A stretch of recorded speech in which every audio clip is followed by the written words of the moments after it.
Hello, everyone. Welcome to this week's episode of Fangirls Only. This week, our special guest is Canadian singer-songwriter Ali Shah. So, how are you doing today, Ali? I'm good. I'm good. I just had breakfast. I woke up pretty late today. Um, but yeah, I'm pretty good. How are you? I'm really. That's definitely different having breakfast at like 2 p.m. Yeah, no, well, maybe I just feel like I had breakfast because I was just like sitting around doing nothing and since then. But after you release an EP, you got to take a break for a second. Yeah. So, speaking of the EP, your new EP, The Talking Stage, came out a few weeks ago, which is so relatable and so amazing. Oh my Like, God. the songs that hit too close to home were Maybe Maybe and Jinx It. Really? It's too Oh my close. gosh, thank you. Yeah, thanks. Yeah, I know. That was the goal, so I'm glad it came across. So, can you tell us about the EP and the whole process and meaning behind it? Yeah, so I started writing the EP about 2 years ago. It kind of just came to be itself. I didn't really have the intention of calling it the talking stage or anything, or like it being what it is. But it was just what I was going through, and it just kind of ended up coming out like that. I think the first song I wrote for it was Uncharted Territory, which was the first single too, and then then maybe maybe came, and then spoiler alert came, and then whatnot. Everything just kind of like fell into place, and it just felt like it was a good, I don't know, like story like that I had to tell because it was kind of what I was going through, and I knew people could relate to it, and I'm like, there needs to be a little EP that just describes how it feels like to go through something like that because we all go through it. Yeah, like the whole like story, like different like Yeah, processes. Yeah. exactly. Okay. So, what are your favorite songs from the EP? And if you have any, are there any lyrics from the songs that you like are your favorite or you fully like resonate with or like or Oh my gosh. Okay. Well, I love all the songs, of course.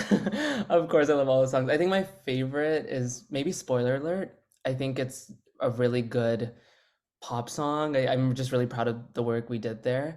I think my favorite lyrics, okay, this is really hard. I think the first lyric that comes to mind, there's a lyric in Happy for You, I guess, and it's at the end of the EP actually, it's the final lyric, and it says Prince Charming found his princess. I'm happy for you, I guess. Um, and that's a really that's a really sad lyric. But I think it's just such a it's such a simple but powerful one, and when I wrote it, I was so like proud of it, and I was like, this is just the perfect ending to the EP. It's a really sad one, but it's a perfect ending. I also really like, in spoiler alert, don't act shocked when I see your face, I just want to punch it. I feel like that's such an iconic like even in the song, right? Like it's such a moment. But I love a lot of lyrics. Let me think, is there anything else? I don't know. Those are the ones that are coming to my mind right now. But yeah, there's a bunch. I really love a lot of the lyrics in the EP. I'm really proud of it because I wrote it myself. So it's something that I'm a songwriter first. So I really love the lyrics. Yeah. well, it's amazing and I'm proud of you for that. Oh, thank you. Thank you for listening. No problem. So also Yeah. a few weeks ago you had a performance at the Cameron House in Toronto, which I really wish I went. So Yeah. how was the show? Like, do you think you could do more live performances in the future? Oh, absolutely. I loved it. It was the greatest night. Actually, that makes me think of another lyric from Maybe Maybe, and it's I'll remember this night for the rest of my life.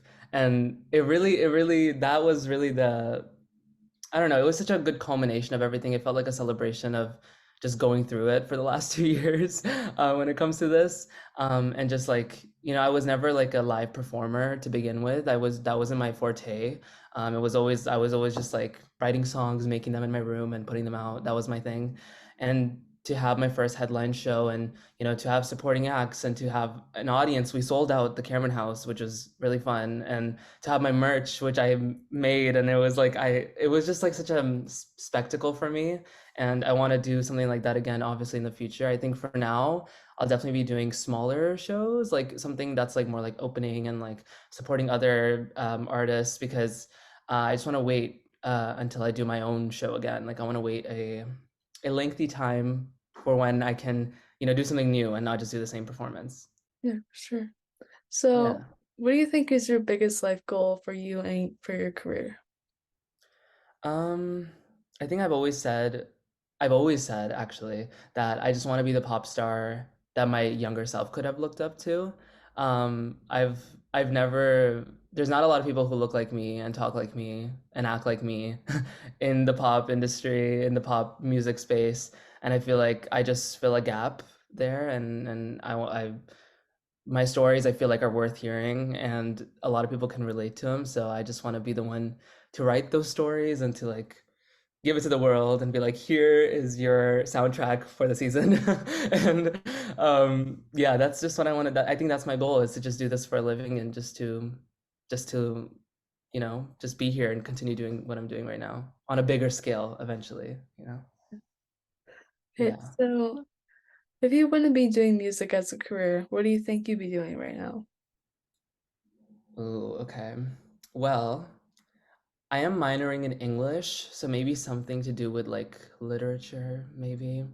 I'm a writer, so maybe I'd be writing books or something. Yeah, I've always like told stories, so maybe writing books, maybe it's something in film. I also love acting. Um, Let me think. Oh, and real estate. Mhm. Such a random one, but I've always been interested in real estate. Yeah, I've always thought like I love looking at just beautiful houses and Oh, yeah. I mean, actually, I did a psychic reading the other day. Like, I like talked to a psychic, and she was like, you don't have the gift of gab, which basically means I can't sell anything. And I was like, okay, that's really sad. So maybe real estate wouldn't be the best option, but but like I would love to because I don't know, they just look so. Like, do you watch like Selling Sunset and stuff like the Yes. Netflix shows? Oh my gosh, like their lives, like I want to live that life. Like, can you imagine just looking pretty and walking around LA just selling houses? Like, yeah, I want to do I that. think when I was in LA a few years ago, I saw Christine Quinn, one of the Oh my people. God, Christine. She was Okay. like doing like a full-on photo shoot, and I had like no idea who she was. And then I like did Oh, intense research. I was like, oh, oh my gosh. That's actually so funny because I went to LA in June and one of my main goals was to find someone from there. But I didn't get time because I was only there like for 5 days. But I'm going again in October. So maybe this time I'll see. I'll see one of them. yeah. Yeah. Okay, so this is the last question. And if you go on tour with any singer, dead or alive, who would you go on tour with? Okay, so this is easy for me. Taylor Swift. Oh yeah. If I were to open for someone, I would want to open for Taylor Swift. But obviously that is so far-fetched and so beyond into the atmosphere. I don't even know. Like that's kind of far off. But I think someone who's smaller, maybe like Conan Gray. I love Conan. I feel like we'd fit together. Even Troye Sivan, like he's great. I feel like we would have similar audiences. And yeah, I feel like those are the main ones that comes to mind. Or like maybe someone who's like an OG, like Selena Gomez. Like she was always my girl from day one.